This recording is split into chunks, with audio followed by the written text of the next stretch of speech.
নমস্কার। এই অটল কবিতা ও সাহিত্য উৎসবের আজকের এই মঞ্চে উপবিষ্ট এই উৎসবের উদ্বোধক ও প্রধান অতিথি মাননীয় মন্ত্রী, সম্মানীয় মন্ত্রী টিঙ্কু রায় মহোদয়, মঞ্চে উপবিষ্ট এস গম্ভিনী মহোদয়া, মঞ্চে উপবিষ্ট সফলা রানী দেবরয় মহোদয়া, মঞ্চে উপবিষ্ট পি কে চক্রবর্তী, দিলীপ কুমার চাকমা জেলা শাসক ও সমাহর্তা, সুব্রত চক্রবর্তী ভাইস চেয়ারম্যান রাজ্যভিত্তিক উপদেষ্টা কমিটি, সভাপতি অমলেন্দু দাস, মাননীয় সমাধিপতি ঊনকোটি জেলা পরিষদ, আর এখানে উপস্থিত সাহিত্যপ্রেমী, অটল প্রেমী সুধীবৃন্দ। আমার মাতৃভাষা অসমীয়া নয়, আমার মাতৃভাষা বাংলা নয়, আমার মাতৃভাষা অসমীয়া। তবু আমি ভুল ত্রুটি সহ আমি বাংলাতেই বলার একটু চেষ্টা করব। আমি প্রথম আমার আন্তরিক কৃতজ্ঞতা ও ধন্যবাদ ত্রিপুরা সরকারের তথ্য ও সংস্কৃতি দপ্তরকে আমাকে এই ভারতরত্ন, আমাদের যৌবনের, আমাদের কৌশলের, আমাদের কৈশোরের প্রেরণার প্রতিমা অটল বিহারী বাজপেয়ীর এই 100তম জন্মদিবসে আমাকে সমভাগী হওয়ার সুযোগ দিচ্ছেন। তার জন্যে আমার ওই ত্রিপুরা সরকারের তথ্য ও সংস্কৃতি দপ্তরকে আমার আন্তরিক ধন্যবাদ ও কৃতজ্ঞতা। তারপরে আমি অটলজিকে শ্রদ্ধাঞ্জলি জানাতে চাই। আমি আগেই বললাম যে আমাদের যৌবনের, আমাদের কৈশোরের প্রেরণার প্রতিমা অটল বিহারী বাজপেয়ী, একজন মহানুভব, একজন কবি, কৃষ্ণকুমার কনক, একজন অটল প্রেমী কবি। ওই কবির একটা কবিতা আমার হাতে পড়েছে, অটলজির প্রতি শ্রদ্ধাঞ্জলি সূচক। ওই কবিতাটা আমি আপনাদের কাছে পড়তে চাই। আমি ভাবি ওই কবিতাটার মধ্যেই অটলজির সমস্ত ব্যক্তিত্ব ওই কবি সমাবিষ্ট করেছেন। ও লিখেছেন, दिव्य से दिनमान तक के मार्ग का विवरण सकल है, यह धरा जिसके लिए अभिजात्य ही सबसे प्रबल है, जो गगन आलोक की गरिमा लिए प्रत्यक्ष झिलमिल, उस विभा की दृष्टि के उत्कर्ष का वैभव अटल है। अटल वह जिसने दिया नवसृजन, नवजीवन मनोरम। अटल वह जिसने की पाया राष्ट्र ने स्वर का समागम। अटल वह जो आयु के भी पार जाकर गा चुका है। अटल वह जो नियति के संतरास सब अपना चुका है। कल्पना जिसकी धरा पर रस गई स्वर्णिम चतुर्भुज, उस विभा की दृष्टि के उत्कर्ष का वैभव अटल है। अटल वह जो नव्यता में भव्यता का बोध भर दे। अटल वह जो विश्व भर की वेदना का शोक हर दे। अटल वह जो काव्य में काव्यत्व को दे मान का धन। अटल जिसकी साधना से त्रीन हो तृप्त तन मन।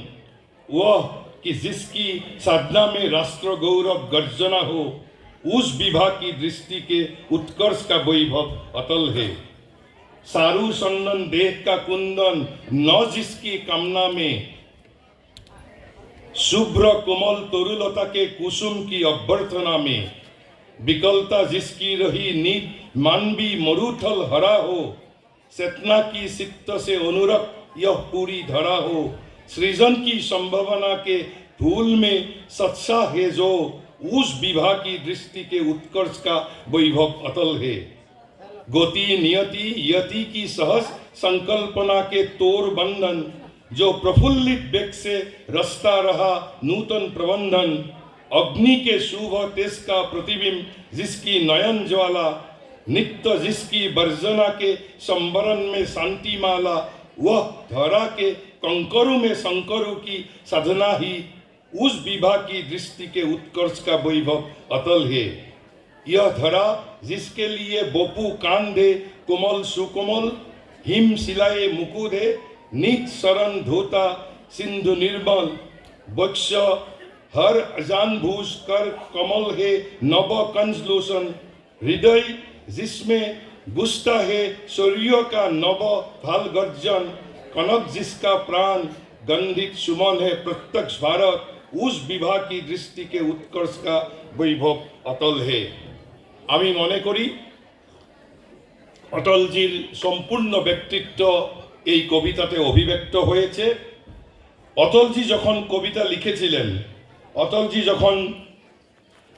যখন কবিতা লিখেছিলেন তার সম্মুখে ছিল সম্পূর্ণ ভারতবর্ষ, তার সম্মুখে ছিল ভারতের সংস্কৃতি, তার সম্মুখে ছিল ভারতের ভাষা, তার সম্মুখে ছিল ভারতের সাহিত্য, ভারতের সমাজ, আর তার সম্মুখে ছিল ভারতের ভবিষ্যৎ।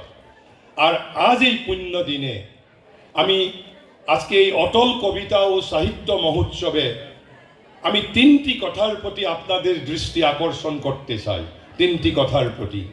কেননা আজকে ভারতের ভাষা প্রত্যাহ্বানের সম্মুখে, আজকে ভারতের সাহিত্য প্রত্যাহ্বানের সম্মুখে, আজকে ভারতের সংস্কৃতি প্রত্যাহ্বানের সম্মুখে। কোন দিক থেকে?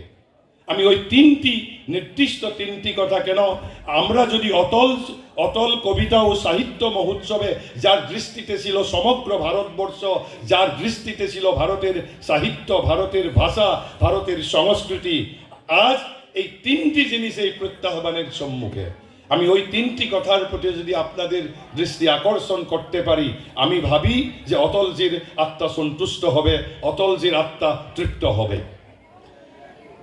যারা সাহিত্যর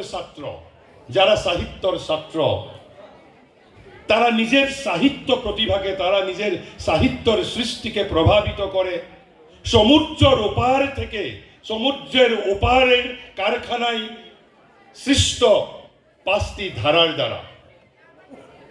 ওই ধারাগুলার কারখানা কোথায়? ভারতবর্ষে নয়, ওই ধারাগুলার কারখানা হলো সমুদ্রের ওপারে। সমুদ্রের ওপারে ওই ধারাগুলা সৃষ্ট হয়। আর আমরা 200 বছর গোলাম ছিলাম, আর আমাদের রন্ধ্রে এখনো গোলামীর রক্ত আমাদের রন্ধ্রে রন্ধ্রে প্রবাহিত হয়েছে। এই ধারাটার প্রথম ধারাটা হলো ধ্রুপদী সাহিত্যের ধারা। ধ্রুপদী সাহিত্য মানে কি? এটা গ্রিক সাহিত্য সংস্কৃতি সভ্যতার ধারা।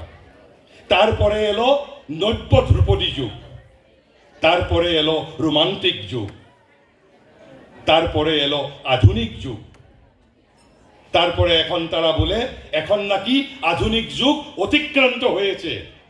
এটা আর আধুনিক যুগ নয়, এটা কি যুগ? এখন সাহিত্যকে প্রভাবিত করে উত্তর আধুনিক যুগের সংস্কৃতি, পোস্ট মডার্নিজম। আর এখন বলা হয়েছে উত্তর আধুনিক যুগও নাকি অতিক্রান্ত হয়েছে। এখন এইটা যুগ উত্তর আধুনিক যুগের সাহিত্যের প্রবাহের দ্বারা সাহিত্য পরিচালিত হয়েছে, পোস্ট মডার্নিজম। আর আমরা কপি সুলভ মানসিকতা নিয়া সমুদ্রের ওপারের ওই সাহিত্যের ধারাগুলার দ্বারা আমাদের সাহিত্য সৃষ্টিকে আমরা প্রভাবিত করি, তার দ্বারা আলোকিত হয়ে আমরা সাহিত্যকে সৃষ্টি করি।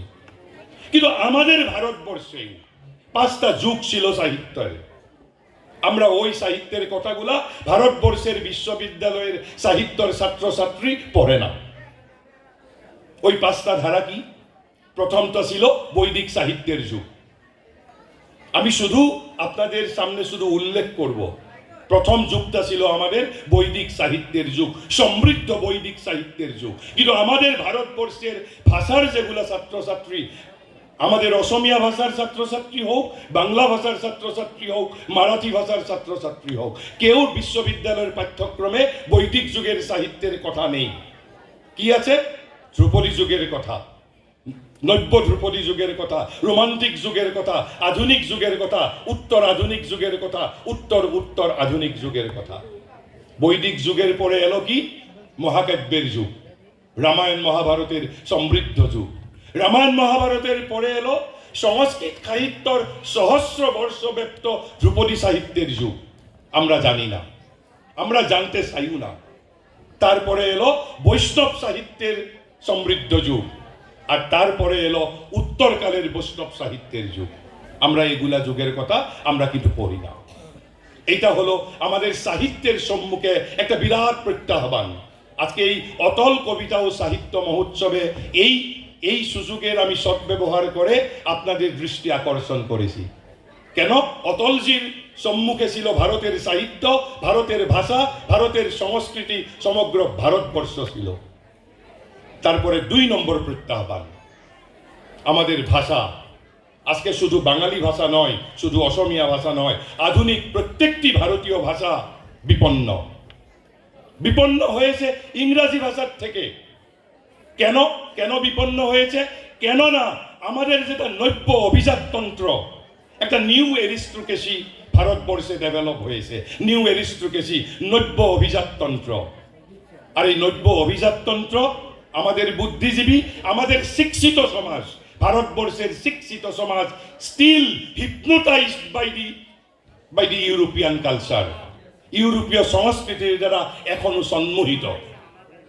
2 নম্বর কারণ, আমাদের ভারতবর্ষের মাতৃভাষাগুলির প্রকাশিকা শক্তির সামর্থ্য সম্বন্ধে আমাদের বুদ্ধিজীবী, আমাদের শিক্ষিত সমাজের অপ্রতুল জ্ঞান, insufficient knowledge on the part of our educated Indians, insufficient knowledge on Indian languages on the part of educated Indians. ভারতের শিক্ষিত সমাজ জানেই না আমাদের ভারতীয় ভাষাগুলির কি একটা বিরাট প্রকাশিকা শক্তি রয়েছে, তারা জানে না। একটা কারণ হলো আমাদের, তাহলে 3টি কারণের জন্য আমাদের ভাষা, ভারতবর্ষের প্রত্যেকটি ভাষা সংকটের সম্মুখে। একটা হলো আমাদের শিক্ষিত সমাজ still hypnotized by the European culture, আমাদের নব্য অভিজাততন্ত্র। আর 3 নম্বর হলো আমাদের শিক্ষিত সমাজ ভারতীয় ভাষার প্রকাশিকা শক্তি সম্বন্ধে তাদের অপ্রতুল জ্ঞান, ইনসাফিসিয়েন্ট নলেজ। আর 3 নম্বর ইদানিং কালের একটা প্রত্যাহ্বান। এই প্রত্যাহ্বানটার বিষয়ে আমি, যারা এখানে অভিভাবক এখানে আছে, বিশেষ করে যারা ছেলেমেয়েরা ইংরাজি মাধ্যমে পড়ে, তারার আমি দৃষ্টি আকর্ষণ করেছি। বিগত 1 দশকের ভারতবর্ষের রাজনৈতিক পরিবর্তনের ফলে আমাদের কিশোরীর মনে এখন একটু ভারতবর্ষের সংস্কৃতি জানার একটা আগ্রহ দেখা দিয়েছে। আর ওই সময় তারা আকর্ষিত হয় ইংরাজি যেগুলা বই আছে। কিন্তু ইংরাজি বইগুলা যারা লিখে, এখন আমি একজন আমি রাইটারের, একজন লেখকের নাম আমি বলবো, জনৈক পাটনায়ক। তার উদ্দেশ্যটা হলো ভারতবর্ষের সংস্কৃতিকে বিকৃতকরণ করা। তার ইংলিশটা খুব ভালো, এই জন্য তার কিতাব খুব বিক্রি হয়। কিন্তু তার উদ্দেশ্য হলো ভারতবর্ষের সংস্কৃতিকে, ভারতবর্ষের রামায়ণ মহাভারতকে বিকৃতকরণ করা। এই কথাটার প্রতি আমি আপনাদের দৃষ্টি আকর্ষণ করেছি। যদি ইংরেজি কিতাব, ভারতীয় সংস্কৃতি বিষয়ক যদি ইংরেজি কিতাব আপনারা যদি পড়াশোনা করতে চাই, তাহলে একজন অভিজ্ঞের কাছে পরামর্শ নেওয়াটা দরকার। কেন? These are happening as a part of international conspiracy against India. আর তারপরে যারা সাহিত্যের ছাত্র, তারা জানবো সাহিত্যতে একটা নতুন একটা ধারা সৃষ্টি হয়েছে। এই ধারাটার প্রয়োগ শুধু ভারতবর্ষের ক্ষেত্রে করা হয়েছে। ওই ধারাটা হলো কি? থিওরি অফ রিকনস্ট্রাকশন, পুনর্নির্মাণের থিওরি, পুনর্নির্মাণ তত্ত্ব, থিওরি অফ রিকনস্ট্রাকশন। এই থিওরি অফ রিকনস্ট্রাকশনটা কি জিনিস? আমরা রামায়ণ মহাভারতের মতন কালজয়ী, যুগজয়ী মহাকাব্য আমরা আর সৃষ্টি করতে পারি না। এই সামর্থ্য আধুনিক মানুষ, আধুনিক মনীষার কাছে নেই। আমরা এখন কি করব? মহাভারত রামায়ণকে বিকৃতকরণ করব, পুনর্নির্মাণ করব, রিকনস্ট্রাক্ট করব। এই রিকনস্ট্রাকশনের থিওরি পৃথিবীর কোনো দেশেই প্রয়োগ হচ্ছে না। একটা বিশেষ রাজনৈতিক সামাজিক দর্শন ভারতবর্ষে, এই যে পুনর্নির্মাণের তত্ত্ব, রিকনস্ট্রাকশন। আমার কথা হলো, তুমি কেন রিকনস্ট্রাকশন করতে যাও? তোমার রিকনস্ট্রাকশন করার দরকার কি? তোমার যদি সামর্থ্য আছে, তুমি রামায়ণ মহাভারতের মতন তুমি নূতন মহাকাব্য সৃষ্টি করে নাও। তোমার যদি রামায়ণ মহাভারত অনুপ্রেরণা দিতে পারছে না, তুমি রামায়ণ মহাভারতের মতন নূতন মহাকাব্য সৃষ্টি করে নাও, কিন্তু তোমরা পারো না। আধুনিক মনীষা রামায়ণ মহাভারতের মতন রামায়ণ মহাভারত অথবা গীতার মতন ওই কালজয়ী যুগজয়ী সাহিত্য সৃষ্টি করার সামর্থ্য নেই। তারা এখন কি করব? আমরা রিকনস্ট্রাক্ট করব, আমরা পুনর্নির্মাণ করব। 10,000 বছর আগের ঘটনায় 10,000 বছর পরের মানসিকতা আরোপ করব। আমরা নতুন করে মহাভারত লিখব, কেননা আমরা আর আধুনিক মনীষা মহাকাব্য সৃষ্টি করতে পারে না। এই যে 3টি কথার প্রতি 7টি কথার প্রতি ইংরেজি যেগুলা কিতাব বই এখন প্রকাশিত হচ্ছে, তার বিরুদ্ধে আপনারা একটু সতর্ক থাকেন। ওই যে যেগুলা সাহিত্যের ধারা, আমি আমার ভারতবর্ষের যারা সাহিত্যকার আছে তারা নিজের সাহিত্যকে প্রভাবিত করে, সমুদ্রের ওপারের সাহিত্যের ধারা, ভারতীয় ভাষার যেটা প্রত্যাহ্বান এসেছে সেটার প্রতি, আর এই যে রিকনস্ট্রাকশন থিওরি, আমি কেন আজকে অটল কবিতা ও সাহিত্য মহোৎসবে আমরা এই ভারতীয় ভাষা, ভারতীয় সংস্কৃতি আর ভারতীয় সাহিত্যের বিরুদ্ধে এই যে প্রত্যাহ্বান, এই প্রত্যাহ্বানের কথা আমাদেরকে বলতেই হবে। আর তারপরে আমি আবার ওই ত্রিপুরা সরকারকে আর ত্রিপুরাবাসীকে আমি ধন্যবাদ ও এই কৃতজ্ঞতা জানাইছি, কেন আমাদের মতন একজন অভাজনকে আপনারা এখানে বিশিষ্ট অতিথি করে, আমন্ত্রিত অতিথি করে নিমন্ত্রণ করেছেন। আমি আমার অন্তরের অন্তঃস্থল থেকে আমি আন্তরিক, আমি অকৃত্রিম আমার ধন্যবাদ ও কৃতজ্ঞতা জানাইছি। আর একদম শেষে এই যে অনেকেই ওই অটলজির ওই উদ্ধৃতিটা আপনাদেরকে শোনাইছে, আমি সম্পূর্ণ উদ্ধৃতিটা, কেন আমি বারবার বলেছি অটলজির সম্মুখে ছিল সমগ্র ভারতবর্ষ, ভারতের সাহিত্য, ভারতের ভূগোল, ভারতের সংস্কৃতি, ভারতের ভাষা। অটলজির কবিতা ছিল বীর রসের কবিতা। অটলজির কবিতার মধ্যে পাওয়া যায় স্বদেশ প্রেম, অটলজির কবিতার মধ্যে পাওয়া যায় ভারতবর্ষের ঐক্যমের স্বপ্ন, ভারতবর্ষের সামর্থ্যের স্বপ্ন, ভারতবর্ষের জ্ঞানের স্বপ্ন, ভারতবর্ষের স্বাতন্ত্র্যের স্বপ্ন। তার কবিতাগুলি হলো বীর রসের কবিতা। আর এই জন্য শেষে আমি আবার ওই অটলজিকে আমি শ্রদ্ধা জানাতে চাই, তার এই একটা উদ্ধৃতি দিয়া, যে জিতা জাগতা রাষ্ট্র পুরুষ, যে भारत जमीन का